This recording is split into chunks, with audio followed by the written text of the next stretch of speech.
Before we start, I think it would be remiss of me not to say to the Home Secretary that we've got a statement, but I've watched it all unfold yesterday. I've watched it over the last few days, whether it's the FBI, merging of police forces. It really needs to be brought here before it's taken to the media. So can I once again say to the Home Secretary, I know who's very diligent in the job, they're not my rules, they're the Prime Minister's rules. And I don't need the Prime Minister ignoring his own rules. Home Secretary's statement. Thank you very much, Mr. Speaker. With permission, I will make a statement on police reform. A little less than 200 years ago, speaking at this very dispatch box, Sir Robert Peel declared, and I quote, that the time is come when we may fairly pronounce that the country has outgrown her police institutions. Those words could just as well have been spoken today. Policing is not broken, as some might have us believe. Last year, the police made over 750,000 arrests, 5% more than the year before. Some of the most serious crimes are now falling, with knife crime down and murder in the capital at its lowest recorded level. However, across the country, things feel very different.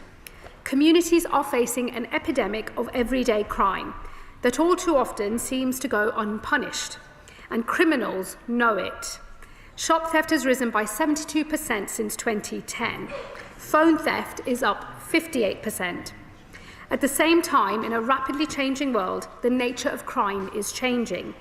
Criminals are operating online and across borders with greater sophistication than ever before, be they drug smugglers, people traffickers, or child sexual abusers.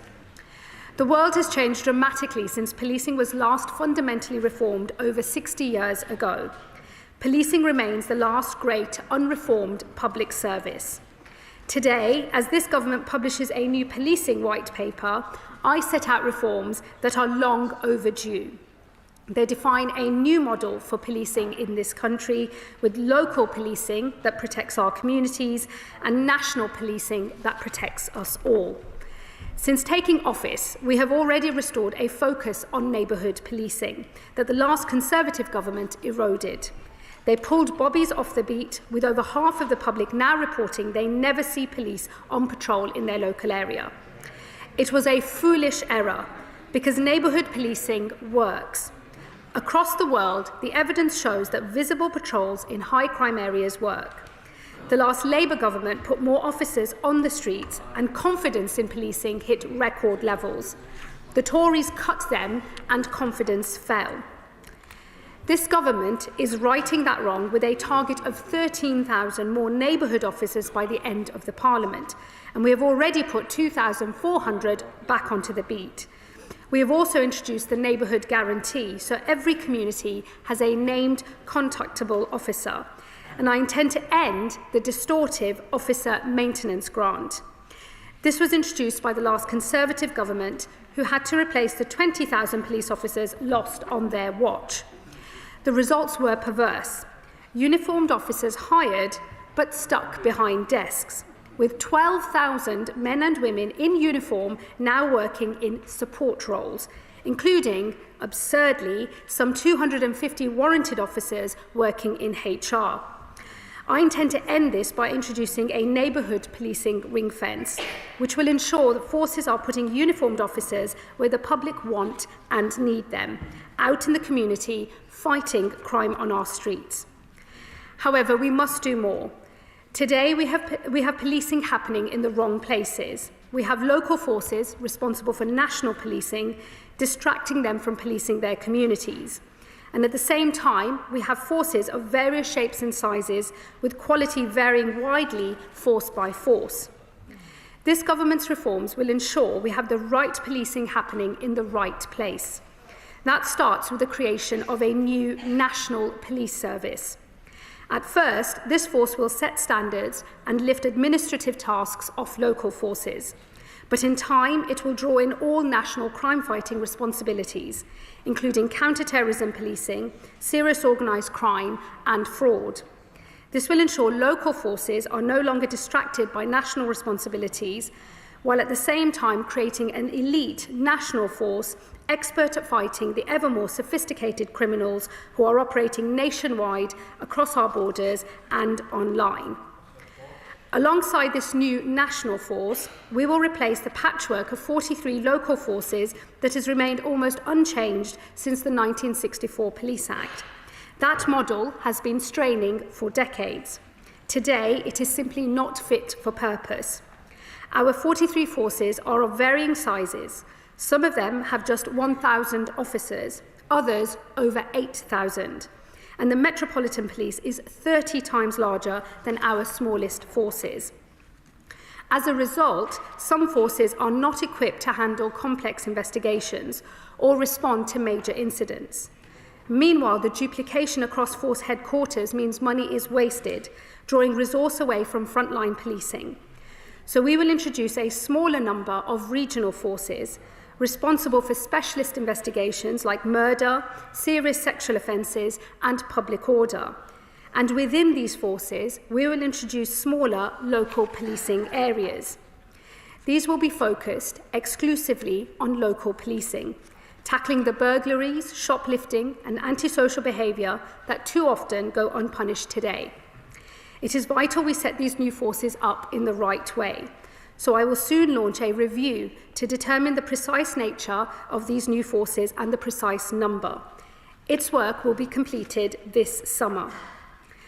Taken together, these reforms will put the right policing in the right place. An elite national force will tackle nationwide crime, regional forces will conduct specialist investigations, and local policing will tackle the epidemic of everyday crime. Our structures are outdated, and so is our adoption of the tools and technology that could make our policing both more effective and efficient. Criminals are operating in increasingly sophisticated ways, but in policing, in all honesty, our response is mixed. While some forces surge ahead with the results to show for it, others are fighting crime in a digital age with analogue methods. We will ensure that every force is adopting the latest technology led out of the new National Police Service. And this will include the largest ever rollout of live facial recognition technologies across England and Wales. We know this approach works. In London, in just 2 years, the Metropolitan Police have made 1,700 arrests, taking robbers, domestic abusers and rapists off our streets. When the future arrives, there are always doubters. 100 years ago, fingerprinting was decried as curtailing our civil liberties, but today we could not imagine policing without it. I have no doubt the same will prove true of facial recognition technology in the years to come. At the same time, we will launch Police.ai, investing a record £115 million in AI and automation to make policing more effective and efficient, stripping admin away to ensure officer time can be devoted to the human factor that only a police officer can provide. Common standards apply both to the technology we use and the quality and performance of our officers. We must and we will set and maintain the highest standards. We have already introduced new vetting requirements, enabling forces to dismiss those who fail vetting checks. Alongside a range of measures to lift policing standards, we will introduce a licence to practice for police officers, recognising the professionalism, dedication and duty that comes with the uniform. We must be willing to set clear standards and the performance that we expect within forces and hold policing leaders to account for their delivery. Under the last Conservative government, there was a retreat from the historic role held by Home Secretaries and the Home Office since the days of Peel. That was an error, and this government will reverse it. As the old Peelian maxim has it, the police are the public and the public are the police. And I consider it essential that the people, through Parliament, can determine what they expect from their forces. So this government will restore targets for police forces and set minimum standards that forces must abide by. Forces' performance will be transparent and public, and where performance falls, we will take action. We will create new turnaround teams to go into a force where performance has fallen. And in the most extreme examples of a failure of leadership, I will restore the Home Secretary's power to fire a Chief Constable. This was a vital power relinquished by the last Conservative government, who handed that power to police and crime commissioners, a position that I consider a failed experiment, despite the best efforts of many excellent PCCs across the country. And we will now draw that experiment to an end. Local accountability and governance will remain essential, and it will continue to be provided by mayoralties or local crime and policing boards. Mr. Speaker, taken together, these are without question major reforms. A transformation in the structures of our forces, the standards within them, and the means by which they are held to account by the public. These are the most significant changes to how policing works in this country in around 200 years. The world has changed immeasurably since then, but policing has not. We have excellent and brave police officers across the country. We have effective and inspiring leaders across many of our forces, but they are operating within a structure that is outdated, making the job of policing our streets and protecting our country harder than it should be. I began by quoting Peel's declaration that the country has outgrown her police institutions. He went on to argue that the safest course will be found to be in the introduction of a new mode of protection. Now, as then, it is time we had the bravery to pursue a new mode of protection and a new model of policing, with the right policing in the right place. That means local forces protecting their communities and national policing that protects us all. And that, Mr. Speaker, is what this government will deliver, and I commend the statement to the House. Can I first of all say you did run slightly over by over a minute, so a little bit of leeway to the front benches. Shadow Home Secretary Crisfield.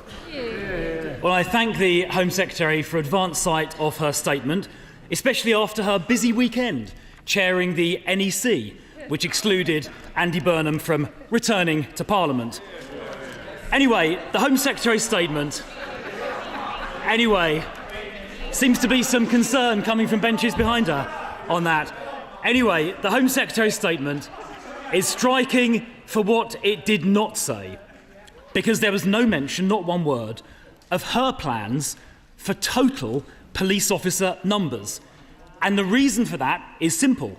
Total police officer numbers are falling under this Labour government, as figures due for release later this week will confirm.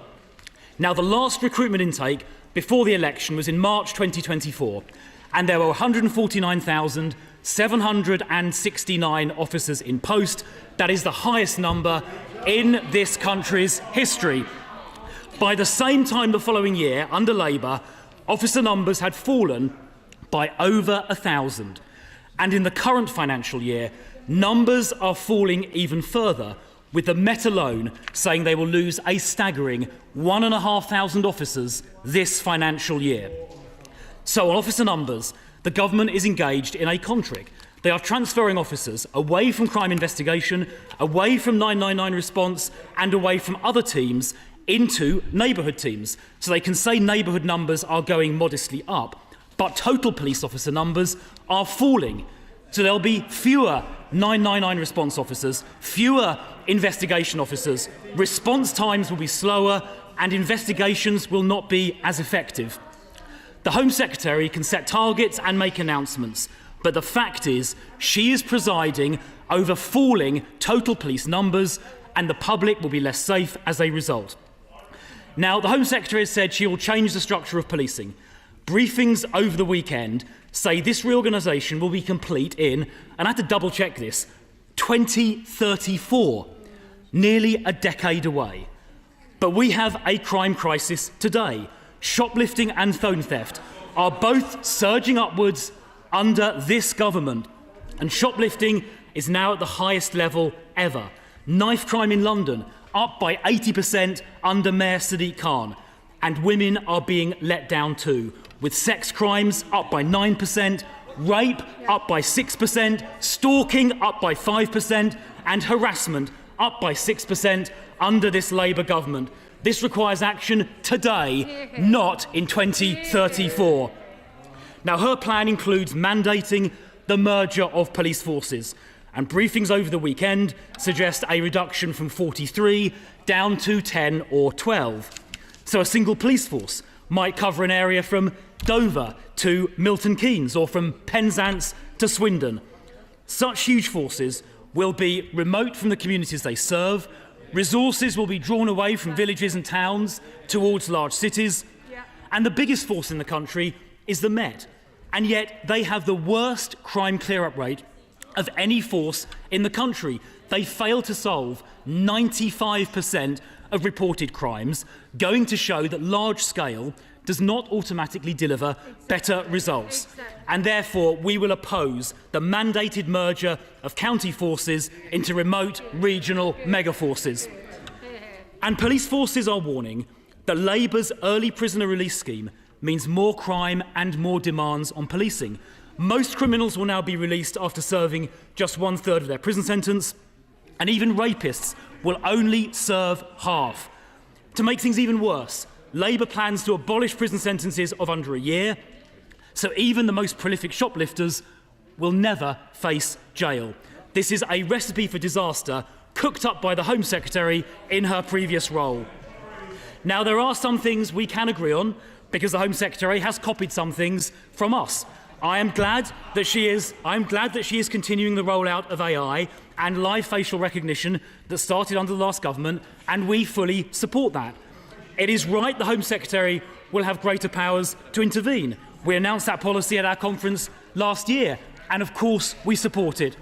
And she now says she will abolish non-crime hate incidents. Now, we need to see the details, but perhaps the Home Secretary could explain why Labour voted against that measure when we tabled it as an amendment just last year. So, Madam Deputy Speaker, in conclusion, the simple fact is this: total police officer numbers are falling under this Home Secretary's watch. 999 response times and crime investigations will suffer. Shoplifting, phone snatching and sex offences are all rising under this government. And regional megaforces will make things worse, not better. Her grand plans will not even be fully implemented until 2034, yet action is needed today. These announcements will not make our streets safer this year or next year, and the public will rapidly see that. Secretary. Me, Madam Deputy Speaker, I will take no lectures from the Conservative Party on policing. They had 14 years in government and delivered no meaningful change beyond decimating neighbourhood policing, introducing the failed experiment of police and crime commissioners, and sweeping away meaningful targets to hold our police forces to account. He complains about non-crime hate incidents. Pray do tell who was in government when they were brought in. He talks about Home Secretary powers. Which was the government that got rid of Home Secretary powers? It was the Conservatives. It was the Conservative Party, Madam Deputy Speaker, and not once in all the time that they have been in opposition since the last general election have they had the gumption to come to this dispatch box and apologise for their appalling track record on policing.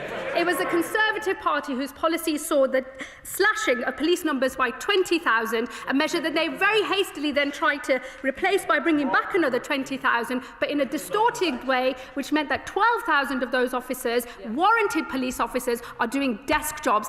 If the Shadow Home Secretary, I do ask him, read the detail of the White Paper and really reconsider whether he wants to stand against everything in that White Paper, because he cannot possibly believe that it is a good idea for warranted police officers to be doing desk jobs. He cannot possibly think it's fine for 250 of those warranted police officers to be in HR and 200 of them to be in admin support. I cannot believe that even he, with all of his lack of attention to detail, thinks that that is a good idea. And I do urge him and those that sit behind him to perhaps reconsider whether they are going to stand against the policies unveiled in this White Paper.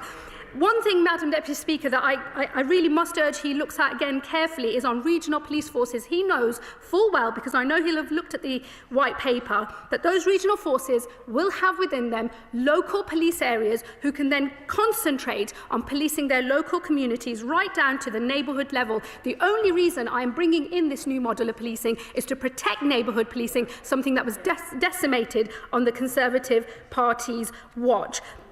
If he wants to stand against local police areas focusing on local communities, regional forces dedicated to specialist investigation to make sure that rape cases, that murder cases have exactly the same high standard of service no matter which part of the country you happen to be in, then, more fool him, Madam Deputy Speaker, because these measures will result in a better policing model for everyone across our country. And he raises the example of the Met. And let me tell him, one of the things that Louise Casey found in her 2023 report was that the Met having the national responsibility for counter-terror policing, where they do counter-terror for everyone across the UK, distracts from the policing of London. These reforms will mean that counter-terror policing and all other national requirements for policing will sit with the National Police Service, so that the Met and every other force in this country can focus on policing their local areas. I cannot believe he wants to stand against reforms that deliver better local policing, but, Madam Deputy Speaker, that appears to be where the Conservatives are at.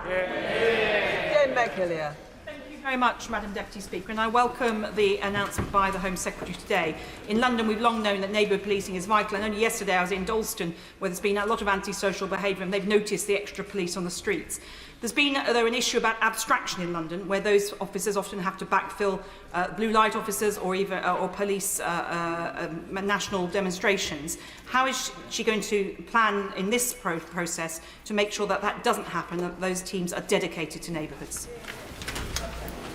I thank my honourable friend for her question. She's absolutely right that too many of our police forces are distracted from being able to police their local communities because they're dealing with national level issues, including potentially national issues relating to public order. All of those functions will ultimately sit within the new National Police Service, but in the interim I will appoint a special command to deal with public order policing in particular, so that we can make sure that we have a consistency of approach across the country.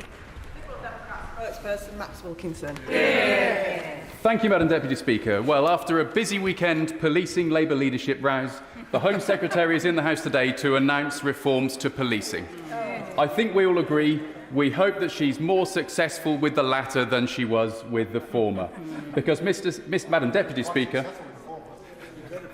this government came to power with a pledge to increase police numbers, but instead of the 13,000 more neighbourhood police, the latest stats tell us that we have 4,000 fewer frontline police.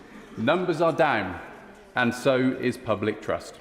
Police are stretched and too many crimes are going unchecked. After years of Conservative chaos, people are crying out for a visible police presence in their communities. That is why we welcome the Home Secretary's commitment today to focus on restoring proper community policing.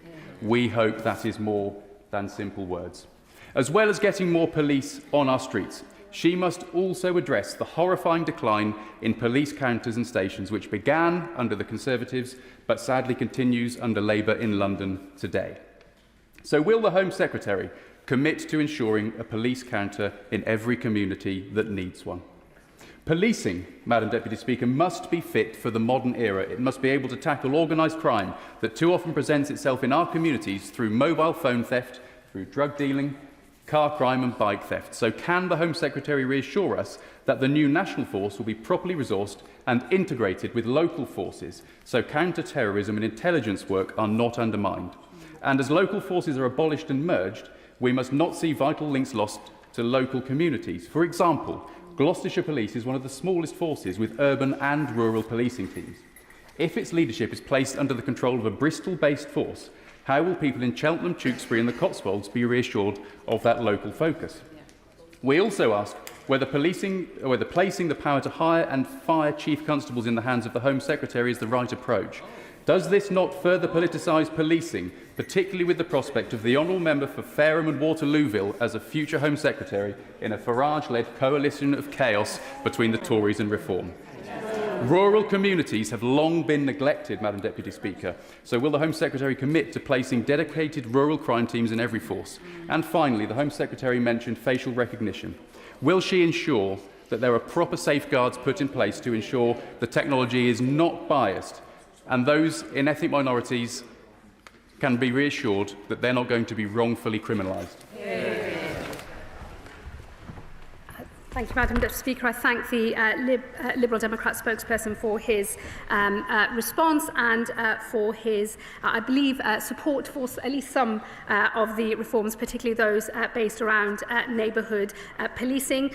He's absolutely right. Neighbourhood policing is absolutely critical and will be the bedrock of the new policing model unveiled in the White Paper. We've already made progress on increasing the number of neighbourhood police officers, which is 2,400 already. It will be 3,000 by the end of March, with at least 1,750 over the next financial year. So we will continue to make progress on neighbourhood police officers. He also raises the point around police numbers, and what I would say to him, and what is clear from both the White Paper and my statement today, what matters is what those officers are doing. I hope he and his colleagues on that part of the House will agree that nobody wants to see warranted police officers sat behind desks working HR and admin support. We want police officers out in our communities, policing our communities, going after criminals and providing the reassurance that only visible policing can provide.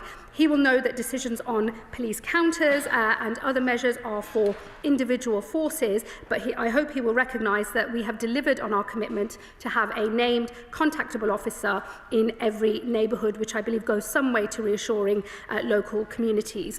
On the National Police Service, he makes a very good point on counter-terror policing and the National Crime Agency. Let me assure him and the whole House that those two organisations will only move into the National Police Service when it is fully ready, and we will not compromise on the operational capabilities of either of those two organisations. And I will work very closely with the leadership of both to make sure that the switch into the National Police Service only happens in a way that does not compromise the operational effectiveness of either counter-terror policing or the National Crime Agency. These reforms are fully funded to the end of the Parliament, I can assure him on that.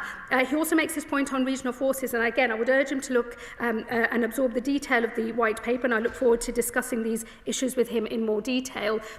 Within the regional force structures, there will be local policing areas right down to the neighbourhood level, which will ensure that whether you live in a rural area or in an urban area like me, you get the local policing that you need and that you deserve. And that is the absolute foundation of all of these reforms, so that regional forces can concentrate on the things that can be done at scale, like specialist investigations and public order policing, but local police areas can police right down to the neighbourhood level and deal with those everyday crimes, exactly as he said, that are blighting communities all over the country, and that will apply just as equally and as forcefully for rural communities as it will for those in towns and cities across the country. And let me also reassure him on live facial recognition.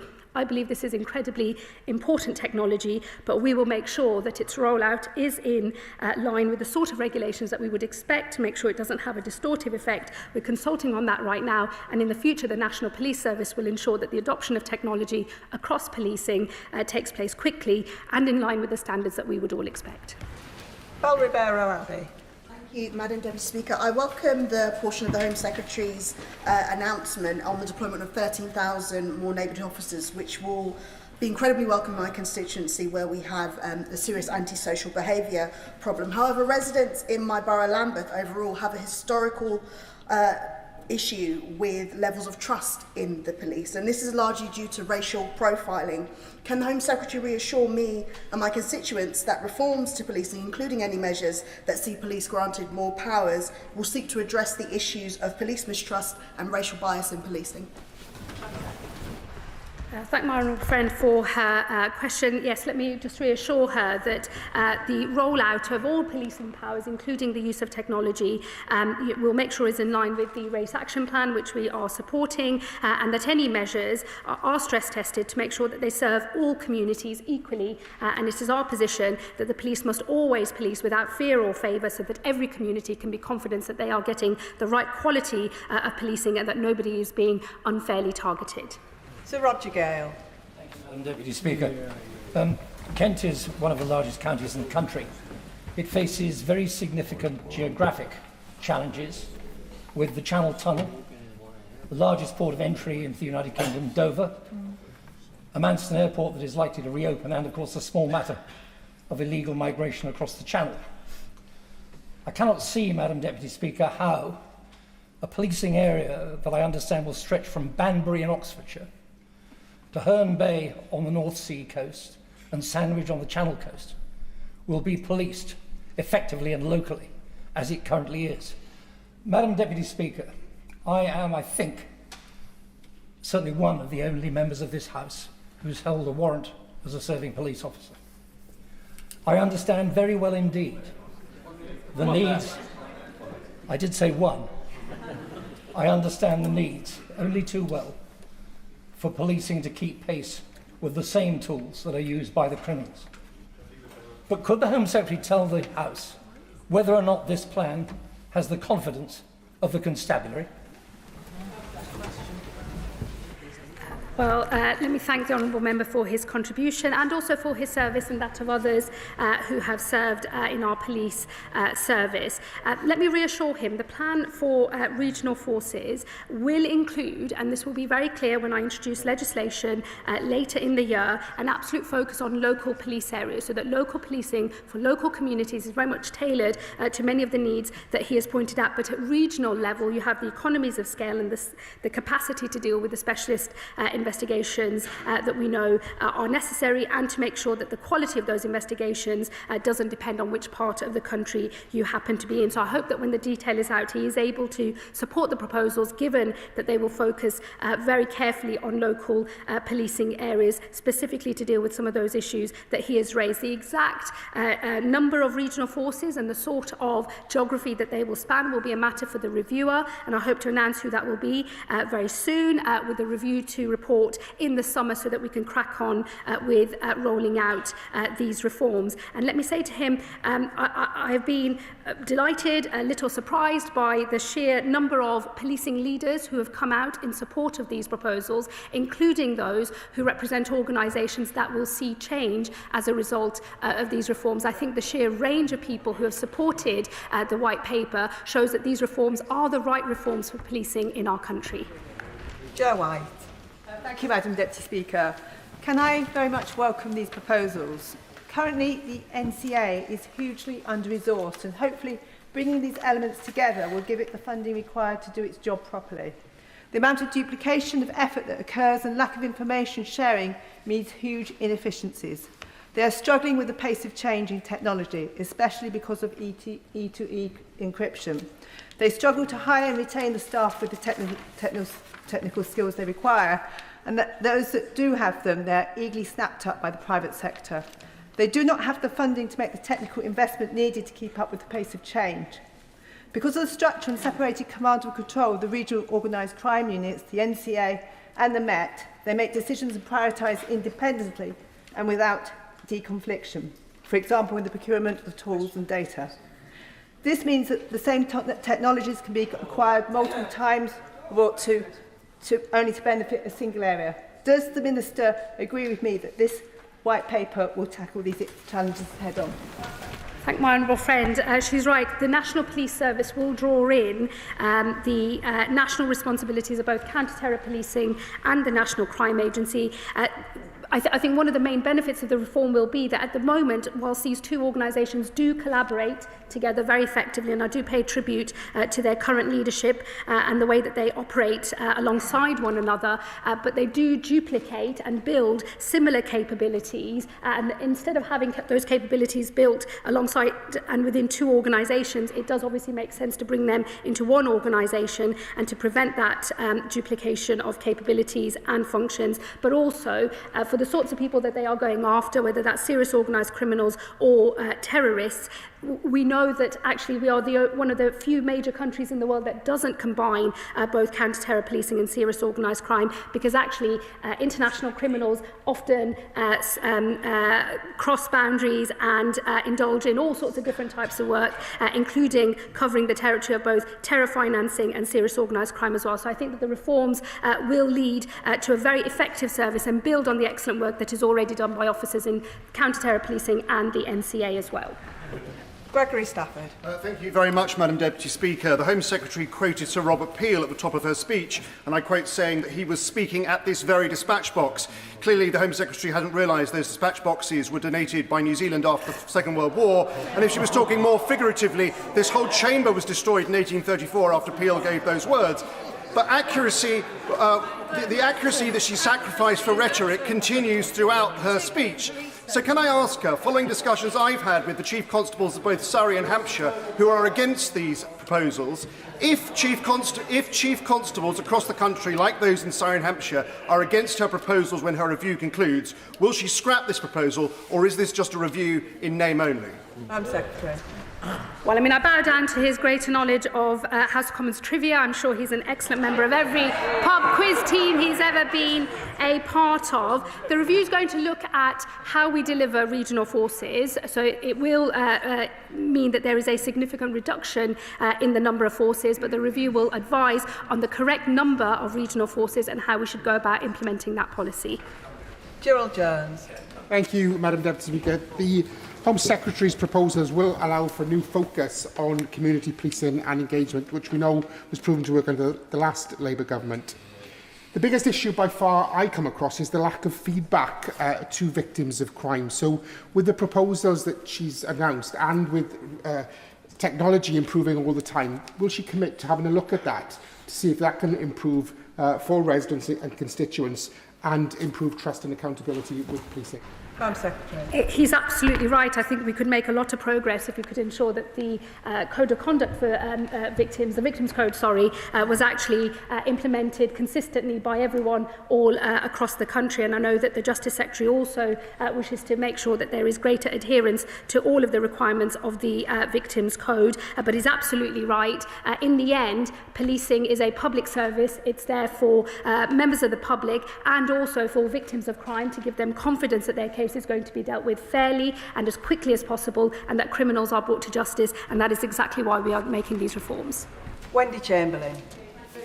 Madam Deputy Speaker, as a former police officer, I've watched the rollout of Police Scotland with some sadness, because despite best efforts, it has not delivered what the Home Secretary hopes to achieve with her amalgamations in Scotland. Communities feel that neighbourhood policing is further away from them and that they don't have the visibility and local accountability that they hope for.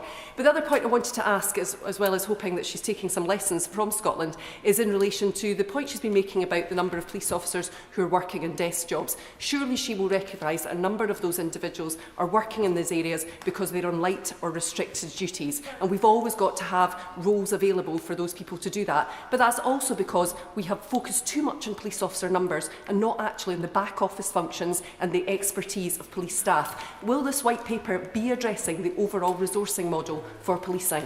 Home Secretary. Well, thank the Honourable Lady for her contribution. Let me say on Police Scotland, I think one of the real issues with the Police Scotland reforms was that they completed them within 1 year.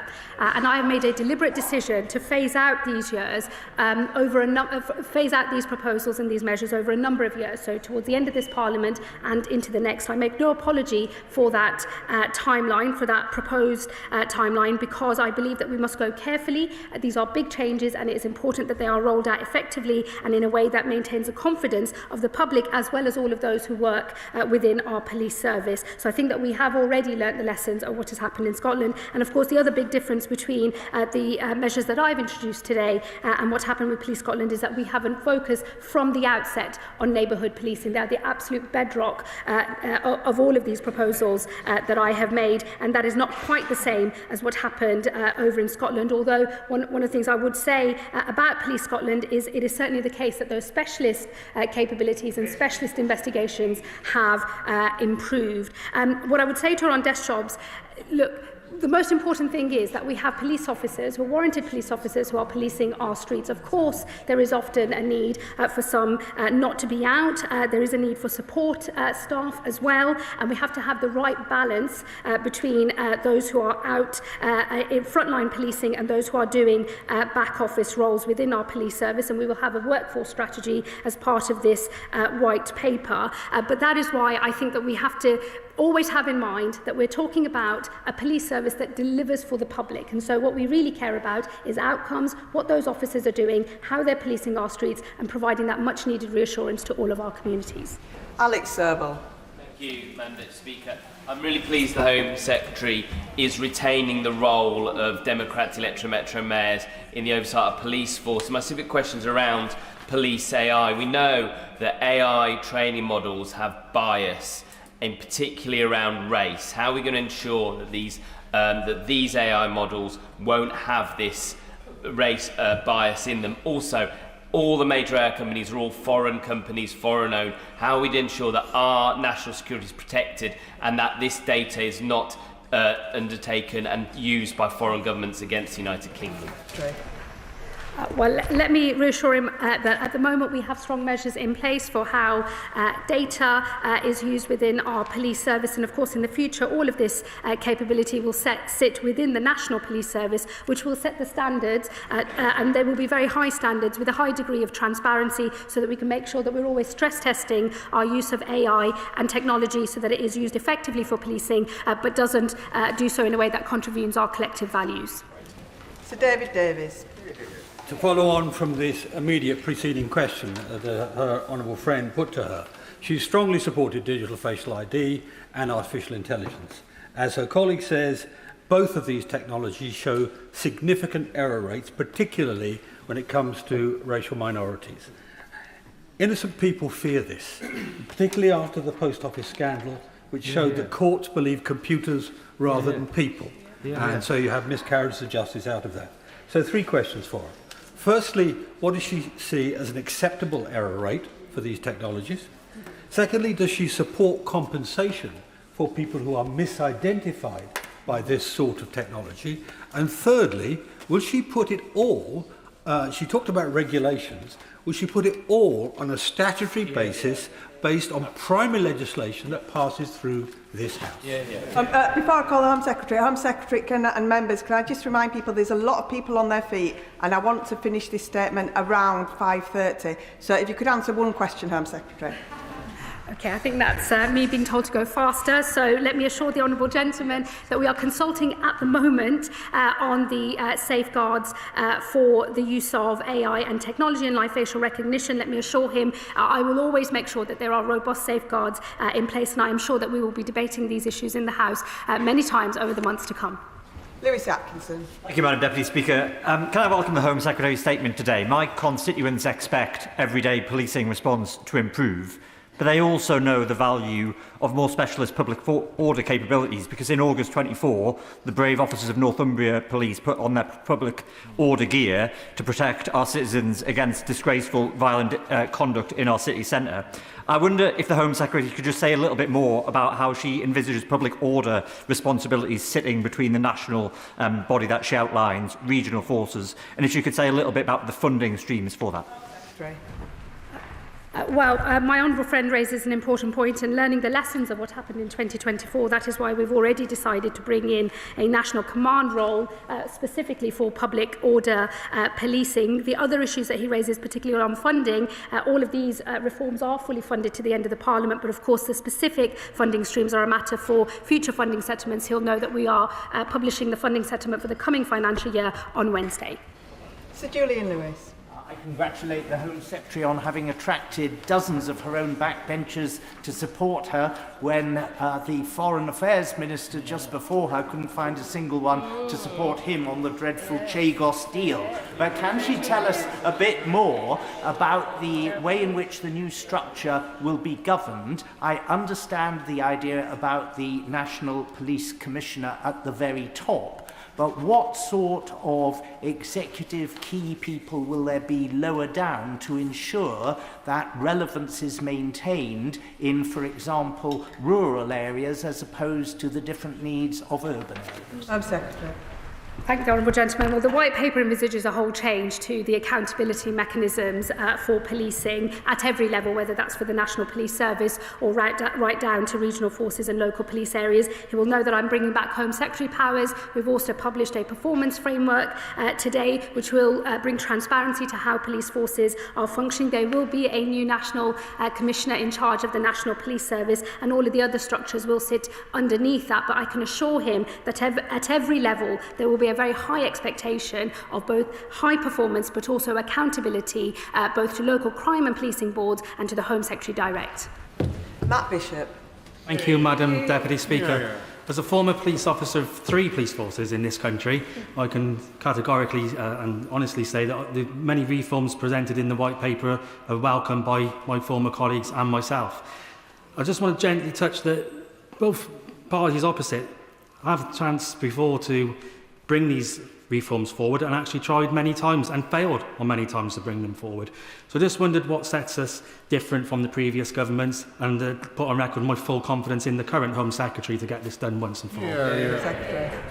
Well, let me say to my honourable friend, I very much appreciate his support for these proposals and for our ability as a government to get them done, and also that of the other officers, the rank and file, who I know he is still in touch with. It is very much appreciated. Look, these are major reforms and they will take time to deliver. I have been encouraged by the support received from policing leaders and rank and file police officers all over the country, including from those whose organisations are going to change and now sit within the National Police Service. And I just say to everybody across this House, if you care about neighbourhood policing, if you care about local policing for local communities, these are the reforms for you and you should support them. Pete Wishart. Thank you, Madam Deputy Speaker. Over the weekend, the Home Secretary was trailing this as a British FBI, and where indeed it might be their FBI, British it most definitely is not, as it only applies to England and Wales. In Scotland, we're immensely proud of our culture and ethos of policing by consent and the fact that we have the lowest crime rates in the whole of the UK. The last thing that we want is this creeping Americanisation. So can she say today, clearly and concisely, that this will not apply to Scotland and no attempt will be made to foist it on us? I do regret the Honourable Gentleman's inability to move beyond party politics. He will know, and the Policing Minister has engaged with the Scottish Government, even today, in fact, that the National Police Service will be UK-wide, but its powers and remit will vary between England and Wales and Scotland and Northern Ireland. In England and Wales, it will have full operational powers and be able to carry out its law enforcement activities, but in Scotland and Northern Ireland, it will only carry out operations with the agreement of the legally designated authority, which is the position as it is today. Rachel Hopkins. Thank you, Madam Deputy Speaker, and I thank the Home Secretary for a statement on police reform today. As she consults on the new police force structures, can she confirm that local accountability, community engagement and place-based policing will remain central to the government's approach? Secretary. I 100% can, yes. Sir Alex Shelbrooke.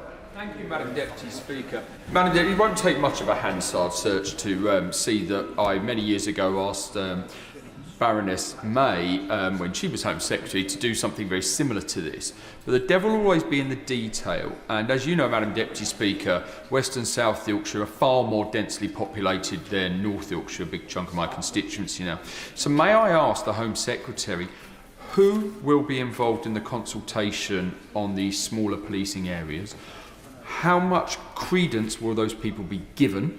Because this very much has to come down to local level, local councils. And what scrutiny will we, as local members of Parliament, be able to give that consultation? Because ultimately, this is what it's all going to hinge on.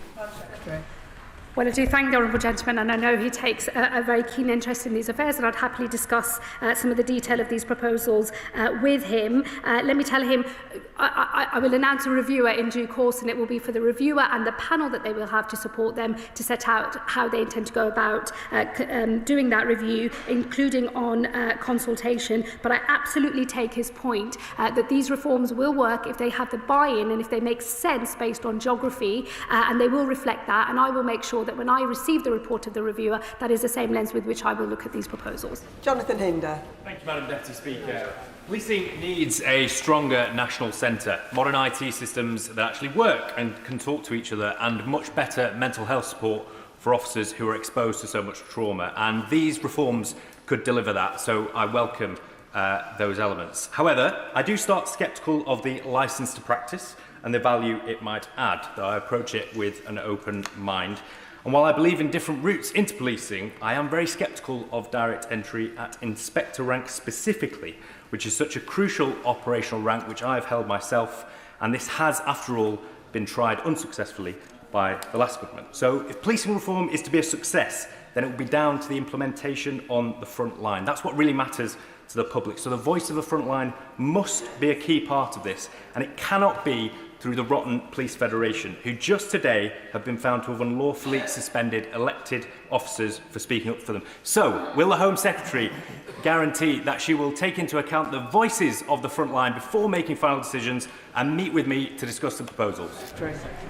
Well, we will absolutely take into account the views of the rank and file. I'm happy to meet with him. Let me tell him on the Police Federation, the White Paper makes clear that we're not happy with the status quo. The Policing Minister has met with them directly, and they know that if they don't improve quickly enough, that I will not hesitate to bring forward further reforms to make sure that our rank and file police officers are better represented. He made a point on direct entry as well. He will know that Lord Blunkett is currently leading an independent commission on police leadership, and I will look at the proposals that he brings forward as well. But the White Paper does signal our interest in this model of direct entry. But as he notes, the devil is always in the detail, and it is all about how these reforms are implemented. I hope he and others will continue to keep an open mind as we develop these proposals further. Vera Wilson. Thank you very much, Madam Deputy Speaker. On page 24 of the White Paper, it says to build trust and increase accessibility, officers will also maintain a visible presence in local hubs, schools and community spaces. So could I ask the Home Secretary how this vision marries with the fact that in London, under the Met's Tough Choices programme, we're about to see the closure of the Twickenham Police Station front counter. We've already lost our specialist schools teams, and we've lost our specialist parks police, including in Bushy Park in my constituency. Does this not show that she can make all the reforms to structures as she likes, but if it's not resourced properly, our constituents will not see that community policing she promises? Secretary. Well, what her constituents will see is the increase in neighbourhood police officers. We will have 3,000 of those in place by the end of March, and what they will also see is the named contactable officer in every neighbourhood. The neighbourhood policing guarantee is the absolute bedrock for making sure that communities wherever they are, London or other parts of the country, always have visible policing in their neighbourhoods. Alex Barris-Curtin. Thank you, Madam Deputy Speaker, and I thank the Home Secretary for her statement, and I want to pay tribute to all those who serve to keep us safe. In respect of the impact this will have on Wales, I wonder if she can assure me that as part of these important reforms, she will consult with all local partners, MPs, police forces, local government and Welsh Government in order to determine what local scrutiny governance looks like in Wales as part of these reforms. Secretary. Well, I thank him for that. Let me assure him the Policing Minister also met with representatives from the Welsh Government, I believe also today, and we will continue those conversations. The independent review will take into account existing devolution and local governance arrangements, and I will happily make sure that he and others who are interested in this are kept updated as the review rolls out. Sir Ashley Fox. Thank you, Madam Deputy Speaker. My constituents are already concerned that Avon and Somerset Constabulary is dominated by Bristol, and far too few resources are devoted to Somerset's smaller towns and villages. So how will the Home Secretary ensure that her new, larger regional forces police our rural communities properly? Home Secretary. Well, I can assure him, because within the new regional forces there will be local policing areas with neighbourhood policing as the absolute bedrock of those local policing areas. I would not bring these reforms forward if I wasn't absolutely certain that in the setup of the new model for policing, we are absolutely protecting local policing so that every area gets the type of policing it needs and deserves. Julie Minns. Madam Deputy Speaker, last Friday I held a community meeting with Cumbria's Police, Fire and Crime Commissioner David Allen, who, since his election just 20 months ago, has been focused on taking those officers who were forced into the back room under the last government and putting them back on the front line. So can the Home Secretary please reassure me and our Police, Fire and Crime Commissioner that the reform she's outlined today will continue to strengthen frontline policing, particularly in rural areas like Cumbria? Secretary. My honourable friend makes an incredibly powerful point. I can provide her with that reassurance, and the Policing Minister spoke to her Police and Crime Commissioner only today. Martin Vickers.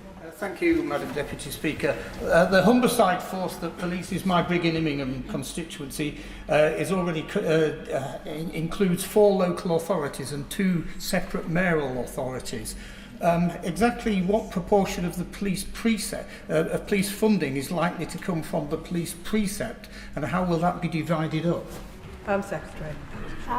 Those will be matters for the independent review to advise on, because not only are they looking at the correct number of regional forces for England and Wales, but also the method of rolling out those police forces as well. And I'm sure we'll be able to discuss those when the review reports in the summer. Thank you, Madam Deputy Speaker. As a former police officer, I welcome the Home Secretary's statement. Under the current Chief Constable, Greater Manchester Police has seen a resurgence and has become a highly performing police force, serving a growing and economically successful city region. Now, this is in part because of a highly effective working partnership between Greater Manchester local authorities and mayoral combined authority. Can the Home Secretary provide assurance that the current structure, which is clearly working well, will not be altered? Secretary.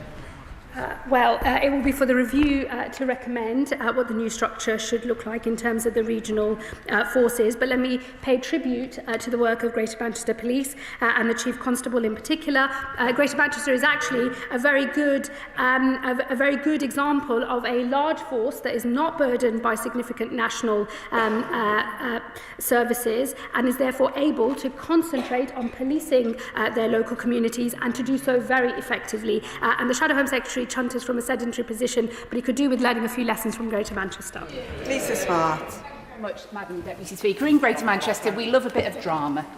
We've got the longest running soap opera in the world with Coronation Street. We have some nail-biting derby matches, and over the weekend there was some pretty high-octane speculation about whether the current person responsible for policing in the city region might be allowed to apply for another job.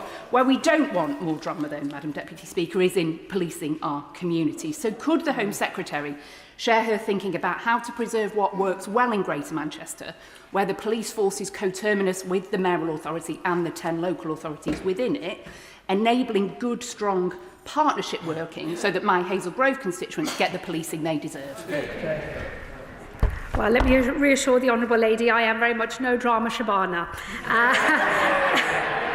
I've already paid fulsome tribute to Greater Manchester Police. I think there is some excellent work that is taking place in that part of the world, and I'm sure that the reviewer, once appointed, will take into account some of the good examples of local policing within a larger force structure. That I'm sure there are many lessons to learn from Manchester.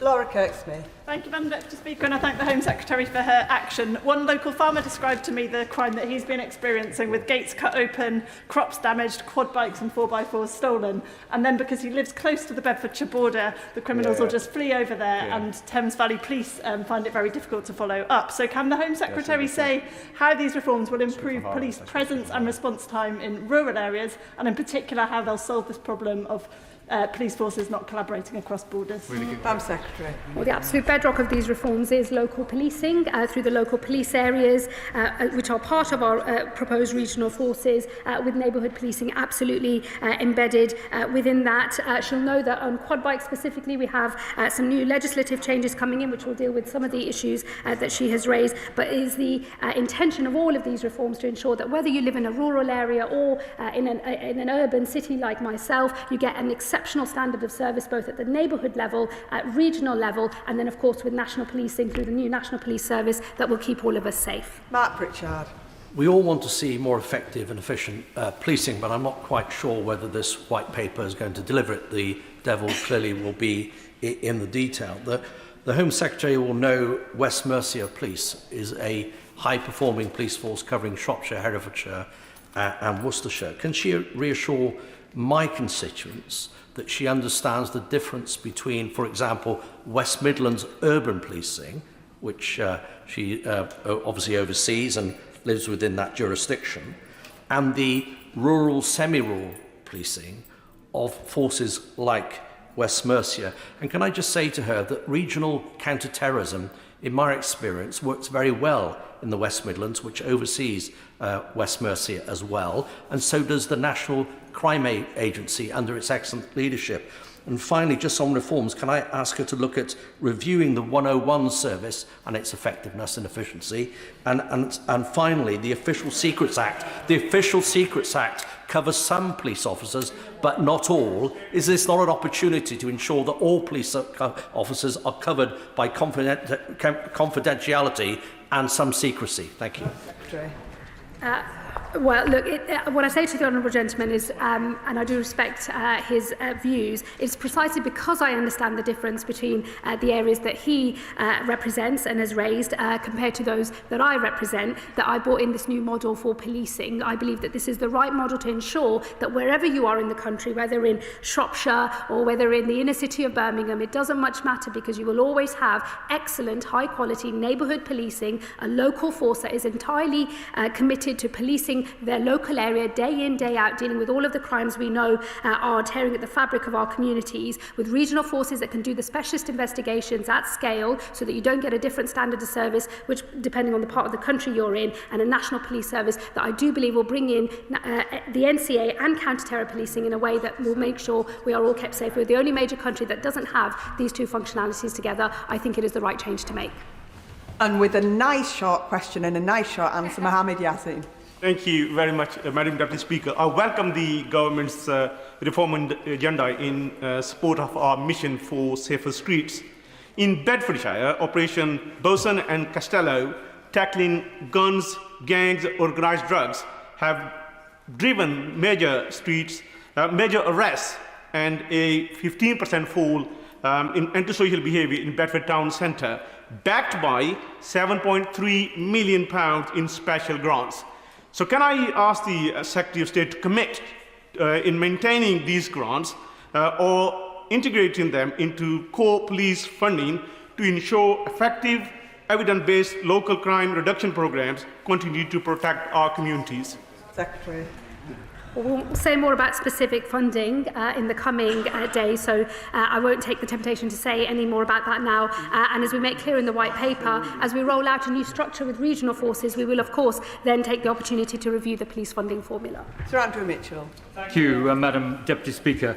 It must be right to look at this white paper with an open mind, and I commend the Home Secretary's willingness to listen. If I may make just 2 points for her to consider.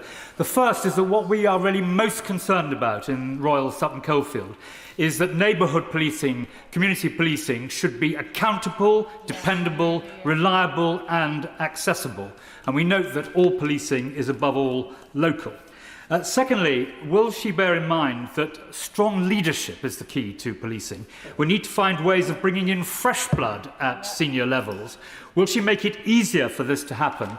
And in particular, there should be a way of encouraging senior officers in the armed forces to look at transferring to senior positions within the police. Secretary. Well, my the honourable gentleman is a Birmingham neighbour of mine. I always take what he has to say seriously. Let me assure him I agree with him absolutely on everything he said in relation to neighbourhood policing and its responsiveness to the local communities that they serve.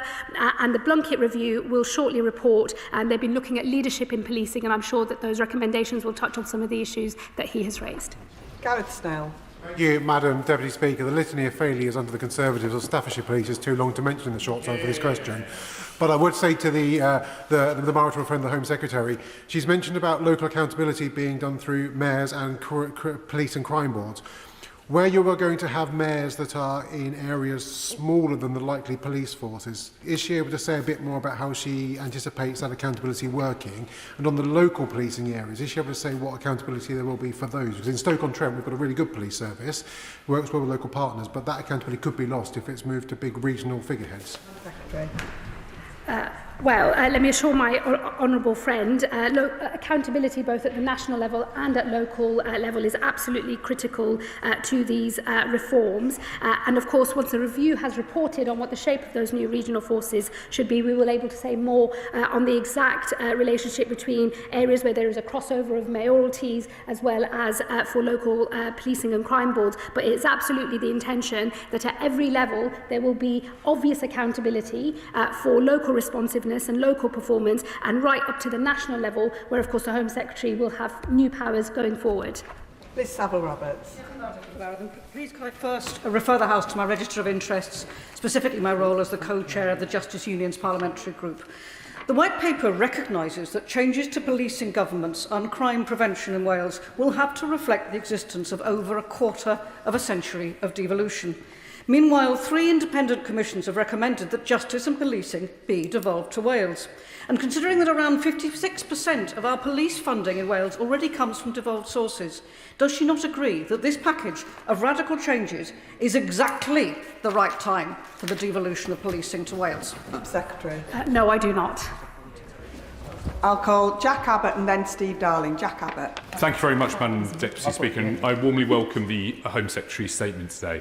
I'd like to highlight 2 initiatives, Clear Hold Build and Operation Machine Eyes, government initiatives working with our hard-working police force, which are making a real difference in Ipswich. I can see some of the parallels with some of the proposals that the Home Secretary's laid out when it comes to local policing. While we did receive a very welcome multi-million-pound uplift in police funding, however, we have been majorly shortchanged over the years. We are one of the worst local authorities and have been for over a decade when it comes to funding. So can the Home Secretary assure me that these changes will result in extra resources that we desperately need to continue the good progress that we've made in Ipswich and Suffolk? Secretary. Well, we'll say more about the funding settlement for the coming year in just a few days' time, but he will know, and I hope he will welcome, that every force, wherever they are in the country, will see a real terms increase in funding. The wider questions about the police funding formula we propose to deal with once we have the review and we know what the recommendations are in terms of regional forces going forward. That will be the appropriate time to review the police funding formula, which we will do. Steve Darling. Thank you, Madam Deputy Speaker. The basic command unit that includes Torbay does not have services such as firearms officers or roads officers. Will the Minister give clear guidance that all basic command units should include such disciplines? Madam Secretary. Well, going forward in the new model, of course, it will be very obvious where these disciplines sit, whether that's the National Police Service or within regional forces, right down to the neighbourhood level. The intention of the new model is to make sure that wherever you are in the country, you get an excellent quality of service, including all of the capabilities that are needed to keep our communities safe. Steve Race. Thank you, Madam Deputy Speaker. I welcome the statement and the improvements to policing that I'm already seeing in Exeter, thanks to the 13% increase in funding, meaning 171 officers newly on the streets across Devon and Cornwall. As the Secretary of State consults on police force structures, can she confirm that strong local policing and operational leadership will remain core to the service? And can she also confirm that we remain committed to improving standards, very important across Devon and Cornwall, both of which are key to public confidence in policing too? I can give him that assurance, Madam Deputy Speaker, and I can say to my honourable friend that the responsibility for high standards across the whole of our service will in future sit with the National Police Service, but in the meantime I'm working closely with police leaders everywhere to make sure that our standards are as strong as they can possibly be, so no matter where you are in the country you get the quality of service that you all deserve. Wendy Martin. Thank you, Madam Deputy Speaker. Under this government's watch, in the West Midlands, we now face a £41 million black hole, which will lead, we are told, to a reduction of policing numbers. So I'd like to ask the Home Secretary, under these new reforms, how will she ensure that we actually see a net increase in the West Midlands, particularly in my constituency of Aldridge Brownhills? Secretary. Well, let me tell the Honourable Lady that under this government we've increased funding to forces by close to £2 billion since being elected, and the funding settlement for 2026-27 is an increase of £796 million based on the year before. It is this government that is funding police. Harpreet Uppal. Thank you, Madam Deputy Speaker, and can I welcome the commitment to visible and neighbourhood policing in particular. Many towns across the country continue to face challenges with organised crime and county lines networks, so how will these reforms help to tackle that systematically? And can I just ask her about the future role of violence reduction units, which are really important in providing youth focused prevention work? Home Secretary. Well, I'll say more about specific funding decisions in the coming days, but let me reassure her that we absolutely recognise the role that violence reduction units play in dealing with knife crime in particular. And let me also reassure her that local police areas within regional forces will ensure that every community in this country, wherever we are in this country, gets a high standard of service everyone deserves. Terrible. Deputy Speaker. My concern is really about the regional and the local levels. In South Northamptonshire, my villages already really struggle to get attention because the attention always goes to Northampton, Kettering and Corby, and the regional system may make this worse. So how will this actually work in practice in terms of the local areas? Because if they're going to stick to the existing sizes, then I'm going to have 96 parishes who still won't get attention unless you're excluding the major towns. Has the Home Secretary given thought to this? Secretary. It's precisely because I've given thought to the problems that she raises that I brought these reforms forward in the first place. Within our regional forces, we will have local police areas that will be very clear when I bring forward legislation to this House with a specific remit of policing their local communities. Tristan Osborne. Thank you very much, Madam Deputy Speaker. The recent NAO report into police productivity highlights inconsistency in operational and financial resilience of police forces that suffered after the criminal inaction of the party opposite. Can she set out how this national police service will enhance collaboration whilst maintaining neighbourhood policing, including in my Kent villages and communities? Secretary. Well, the National Police Service will take over many of the administrative functions that now are done 43 different ways by chief constables across the country, including lifting the burden of procurement, which will now be done once and through the National Police Service, saving time, preventing duplication and increasing the effectiveness of policing. So taken together, I think these reforms meet the challenges set out in not just that National Audit Office report, but I'm sure many reports over many years. This new model of policing will deliver for local people wherever they are with the national service that can make sure that we wipe out duplication and make the savings that we need so we can reinvest them in the front line. Sian Berry. Thank you, Madam Deputy Speaker. Today I just want clarity on the bespoke legal framework on police AI and whether its scope will be either commendably narrow, so getting police use of facial recognition under control while clearly outlawing other uses, this would match the Use AI Act, or if it will be too narrow, leaving other public authorities, potentially border force, local authorities and the private sector in the ungoverned wild west of uses that we see now. Can the Home Secretary give us some clarity on that, please? Secretary. Well, we're obviously very much focused just on policing and we are consulting on those matters as we speak. Dave Robertson. Thank you, Madam Deputy Speaker.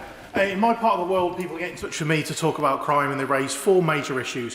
One is car crime, one is county lines, one is antisocial behaviour and retail crime. Now, the first of those two are often caused by criminal networks which extend beyond Staffordshire into the West Midlands and further beyond. Can she confirm that these reforms are aimed at taking those cross-border crimes and making sure there is a regional response, allowing local police to focus on antisocial behaviour and retail crime? Secretary. My honourable friend is 100% right. That is exactly the intention of these reforms and that is how we will make sure we have a new model for policing that can serve every community and deal effectively with every type of crime. Dr Andrew Murison. Thank you, Madam Deputy Speaker. There's a lot to welcome in this statement, but can I say that police licence to practice is probably not one of them.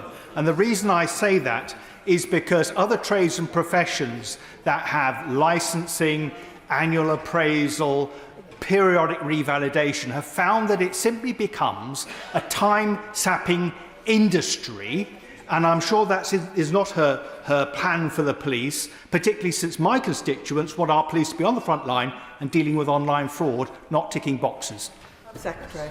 Well, let me assure him we will work closely with the police to make, as we develop the new licence to practice. We will obviously want to strike the right balance between making sure that our officers are up to date on training, that we are investing in their skills, but without creating such a bureaucracy that then gets in the way. We already have quite a bureaucracy when it comes to training at the moment. I think it's right that we move forward to a more professional model with having this licence, but we will consult and work with policing as we roll this out.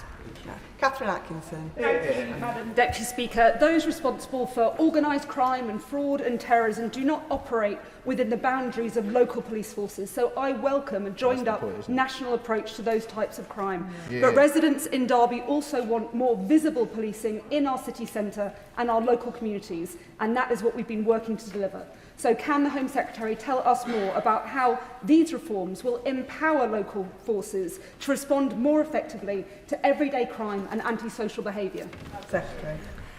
Dealing with everyday crime and antisocial behaviour is the reason for these reforms. We will make sure that new regional forces can undertake the specialist investigations, that make sure we have the same standard of service all over the country, but within them local police areas, right down to policing at the neighbourhood level, to make sure that we're able to deal with exactly the types of crimes that she raises, which we know are rising in number, and it's absolutely critical that we deal with them, and that is the absolute bedrock of our neighbourhood policing pledge, where we're making sure that every neighbourhood and every community is policed properly and effectively and in a way that reassures the public.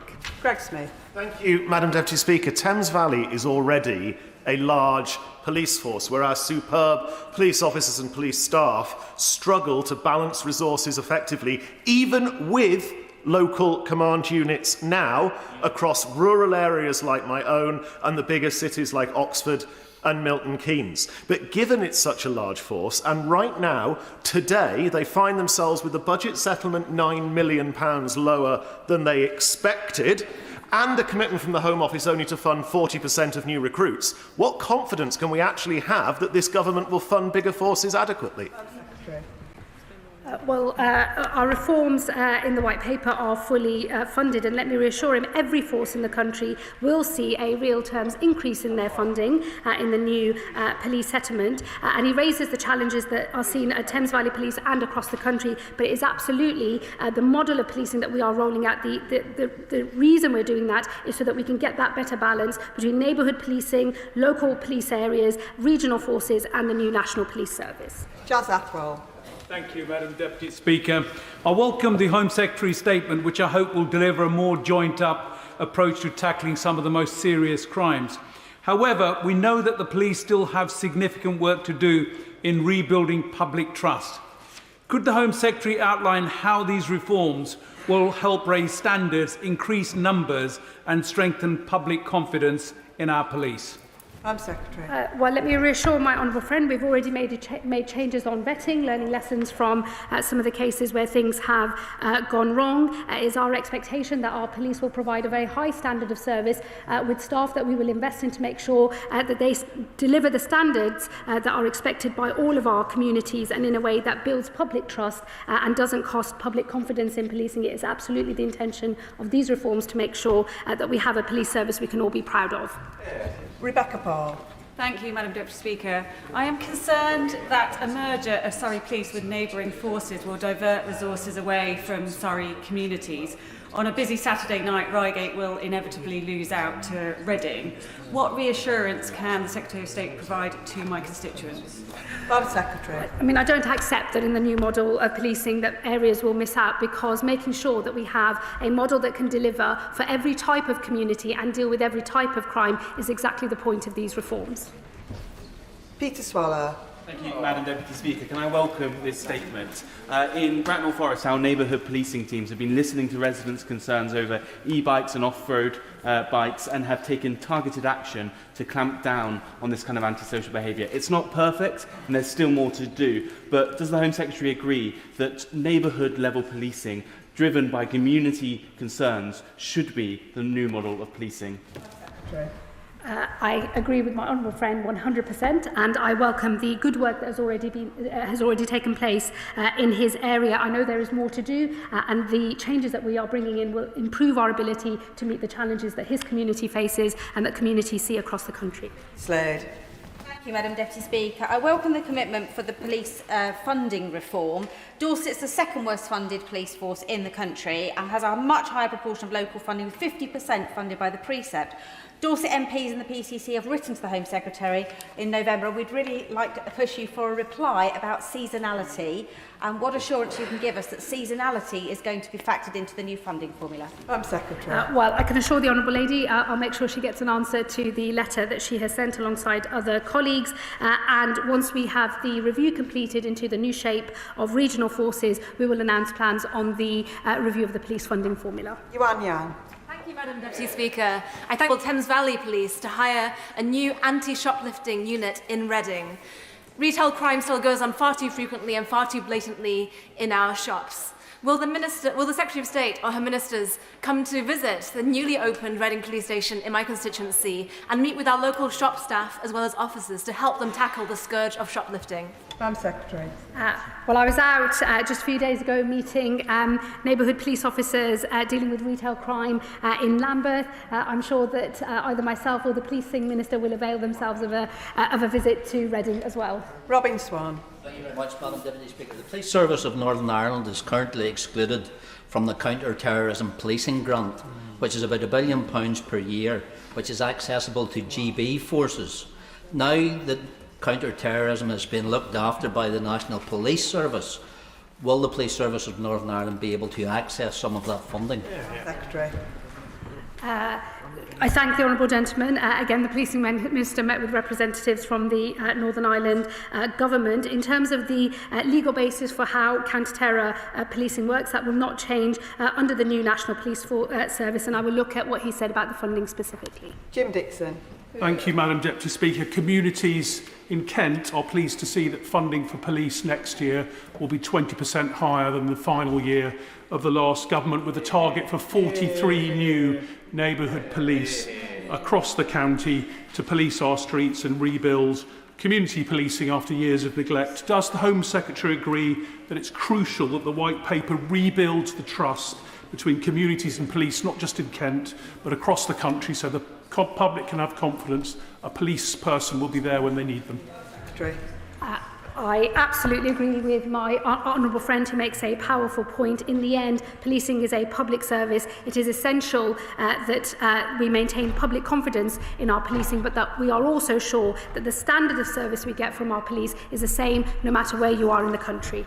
Ben Obsojecti. Thank you, Madam Deputy Speaker. I've raised a number of times in this House around the police allocation formula, how it impacts Cambridgeshire being the fourth worst funded force in the country.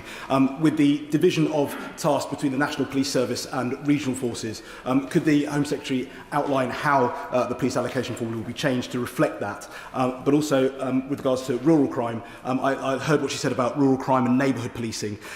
The Rural Crime Action Team in Cambridgeshire is incredibly under-resourced, very, very effective. And this seems like a fantastic opportunity to try and restructure the Rural Crime Action Team, so tackling hair coursing and machinery theft rather than neighbourhood policing in rural areas at this point. And just lastly, if I may, one last point on pay. Speaking to local officers, they raised with me concerns around things like the application of overtime and also the adjustment bank and of course the South East allowance for forces in Cambridgeshire.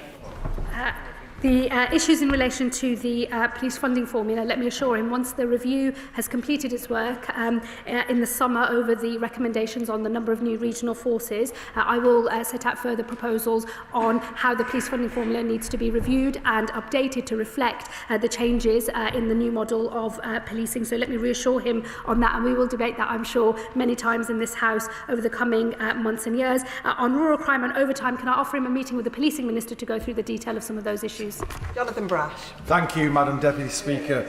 Can I offer a cautious welcome to these proposals? Because reorganisations and mergers are only effective if they create a more efficient system that reinvests savings into the front line. In Hartlepool, under the Tories, we saw cuts to the front line, including to our custody suite. Does the Home Secretary agree that these will only be successful proposals if such cuts are reversed? Secretary. Well, look, let me reassure my honourable friend. The only reason I'm bringing forward these proposals is to improve our police service across every part of the country, with neighbourhood policing as the absolute bedrock, local police areas, regional police forces and a national police service, so that we can deal with every type of community and every type of crime effectively in this country, so that confidence in our policing is high no matter where you are. And I hope that he will consider the detail of these proposals and he has cautiously welcomed them. I hope he will support their delivery over the months and years to come. Sarah Dyke. Deputy Speaker, reducing the number of police forces to 12 mega forces risks rural forces once more being neglected and under-resourced. Since 2023, the cost of rural crime has tripled year on year, while Avon and Somerset Rural Crime Team is vastly under-resourced, leaving communities throughout Glastonbury and Somerton feeling frustrated and vulnerable at a time when organised crime in Somerset is surging. So will the Home Secretary commit to a countryside copper guarantee guarantee and install a dedicated rural crime team in every force to ensure that all rural crimes are treated with the seriousness that they deserve. Well, Madam Deputy Speaker, I think we've done better than that with our neighbourhood policing pledge, which means that every area gets neighbourhood police officers, including a named contactable officer in every neighbourhood in the country. That means that whether you're in a rural area or an urban one, you get the same standard of service. I would hope that she would welcome that. She gives the number of 12 for the regional forces. She will know that we are going to have a review, and I will announce an independent reviewer in due course that will report in the summer on what the correct number of regional forces should be. So I would ask that she waits until the review recommends, and I look forward to discussing these matters with her then. David Pinto-Duchinsky. Thank you, Madam Deputy Speaker, and I'd like to welcome the Home Secretary's statement. As I know from my time working at the Home Office, for some time now, the structure of policing has not been fit for the future. The threat that crime poses has evolved. Our police must do so too. Her reforms will help deal with the most sophisticated crimes, but can she also explain to my constituents in Hendon how they will help be a win for tackling local crime and help support operations like Clearhold Build in Colindale, which has massively reduced crime in that area? I thank my honourable friend. The new model for policing will ensure that whatever community you are, wherever you are in the country, you have a high standard of service, and that the police in the future are capable of dealing with every type of crime, whether that's going after terrorists and serious organised crime through the National Police Service, dealing with specialist investigations to bring murderers and rapists and other serious offenders to justice, and also dealing with the local issues that he has raised through local police areas. Callum Miller. Thank you, Madam Deputy Speaker. I'd like to invite the Home Secretary to talk rubbish with me for a moment. Organised waste crime has been described by the former Chief Executive of the Environment Agency as the new narcotics. A recent BBC investigation found there are more than 500 illegal waste sites operating across the UK, including super sites like that next to the River Cherwell in my constituency. Rural communities bear the brunt of this crime. Yet the Environment Agency's Joint Waste Crime Unit cannot cope with the scale of this criminality. So given that this is serious organised crime, will the Secretary of State ask the new National Police Service to take responsibility for tackling major waste crime and organised illegal dumping? Secretary. Well, let me first say, as a Birmingham MP, I can very much relate to his concerns about waste, fly tipping and the possible involvement of organised crime. And to the extent that it involves serious organised crime, of course, some of that will fall within the remit of the National Police Service going forward. But these are important issues, and I'll be happy for either myself or the Policing Minister to meet with the honourable gentleman. Colin Airsmith. Thank you, Madam Deputy Speaker. Can I particularly welcome measures which will ensure that warranted police officers go where we need them, onto our streets and in our communities? And can I draw particular attention to the intention to scrap the failed police uplift model, a policy which is about as Boris Johnson as it gets, because while it did recruit officers, they often ended up sat behind desks, performing roles more suited to experienced police staff. Does she agree with me that scrapping police uplift will ensure officers are more likely to be out fighting crime than sat behind desks? Thank you. Home Secretary. Well, let me say to my honourable friend, numbers of course do matter, but what matters more is what those officers are doing, and that is exactly what these reforms are about. Richard Ford. Madam Deputy Speaker, one resident from Upline on the border of Dorset and Devon wrote to me about a burglary that she experienced, which she reported to Dorset Police. They told her it was for the police in Devon to pick up and that her case would be passed on to Devon, but days later she had heard nothing more. Can the Home Secretary assure us that these mergers that she's described today will no longer involve cases being bounced, or indeed residents being bounced between neighbouring police forces? Right. Yes, the point of the new model for policing is to make sure that victims of crime get a good standard of service for whatever type of crime that they have been victims of, no matter where they are in the country. Chris Vince. Thank you, Madam Deputy Speaker, and I thank the Home Secretary for her statement today, and I welcome the forms that she has set out. I was pleased to see a mention of direct entry, although as I say that I realise my honourable friend from Pendle and Clitheroe may never pass to me in football again. Can she set out in more detail how this might look in a modern police force like in Harlow? Secretary. Well, the White Paper signals our interest in the direct entry model for increasing the range of people that are working within our police service. Lord Blunkett will be reporting shortly on his review of policing leadership, and I'm sure those recommendations will deal with many of the issues that he has raised, and I look forward to receiving them and implementing them in due course. And the last two questions, Jim Allister. Thank you. The Home Secretary has been reasonably clear today that this National Police Service would be UK-wide, dealing with counter-terrorism and organised crime and fraud. But then she said that there could be an opt-out, or maybe it's an opt-in, in respect of regions like Northern Ireland. Would you explain that? And who would exercise that opt-out? Would it be the Police Service of Northern Ireland? Would it be the Northern Ireland Executive? And where would that leave us in respect of something like the National Crime Agency? Because ultimately it's to be absorbed into this National Police Service.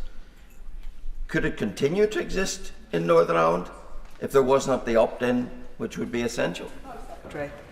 The Policing Minister has met with representatives of the Northern Ireland Government today. Let me say I'll happily meet with the Honourable Gentleman and other Honourable Members from Northern Ireland to make clear what our proposals are.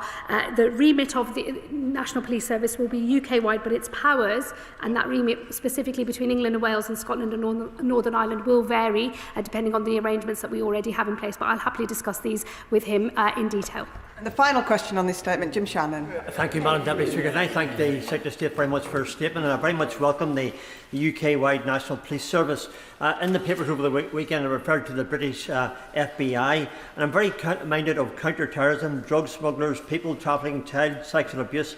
National and international crime gangs are involved. They traverse all of the regional borders of the United Kingdom of Great Britain and Northern Ireland. And for Northern Ireland in particular, we have the border with the Republic of Ireland. So can the Minister and Secretary of State please confirm that in relation to Northern Ireland being fully included in that this is not an England and Wales force only, that will in no way increase domestic security? Thank you so much. Yes, Madam Deputy Speaker, in Scotland and Northern Ireland, the National Police Service will only be able to carry out operations with the agreement of the legally designated authority that reflects the current arrangements for serious organised crime and counter-terror policing in both Scotland and Northern Ireland. I'll be happy to write to the Honourable Gentleman on any other points of detail that he has. Thank you. And that concludes the statement.